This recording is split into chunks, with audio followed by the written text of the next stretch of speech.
Good afternoon. I'm Paula Stanton from Broadreach Public Relations. Over the past 5 years, we've worked with the Brewers Guild on things ranging from the New England Craft Brew Summit and Maine Beer Box to legislative affairs and general good news about the PR industry. Every year we enjoy getting together at your annual meeting to, see some people we haven't seen in a while and share a little bit about our industry, public relations. We like to give you something that you can take away and actually use. So today I wanted to talk about press releases and public relations. Often we hear press release and PR used interchangeably, as if public relations is merely sending out a press release. So what's the difference? Public relations is a communications discipline practiced by organizations and individuals to build relationships with their most important audiences.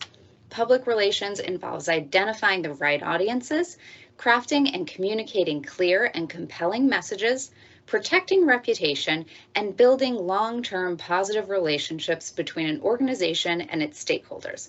A press release on its own can't do this. Press releases are simply a communications tool, one of many in the PR toolbox. Press releases can take many different forms, but generally they serve the same purpose, to provide official information to the media. So, how should I think about a press release? If your organization has news to share, writing a press release can be a great place to start. It forces you to articulate your news and any relevant facts, why it's important, what it means for your stakeholders, and calls to action. It also provides a collaborative medium for fact-checking and gathering input. After all, how your founder chooses to articulate a message may be very different from how someone in your tap room does, and that continuity of message is very important. Now, you've gotten all your information, you've written your press release, time for the real work to start. Where are you going to send your press release? How are you sending it? By email? Newswire?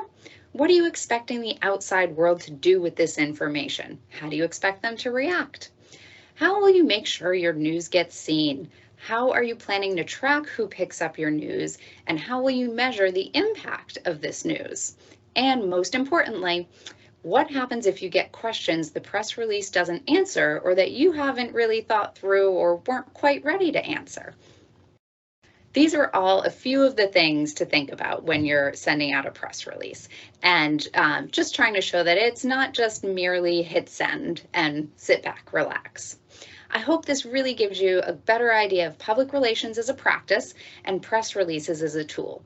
Sean will be sharing a press release template that you can use to help shape your news in the future. But remember, one press release does not make a PR strategy. On behalf of Broadreach Public Relations, I want to say cheers to Maine Craft Beer.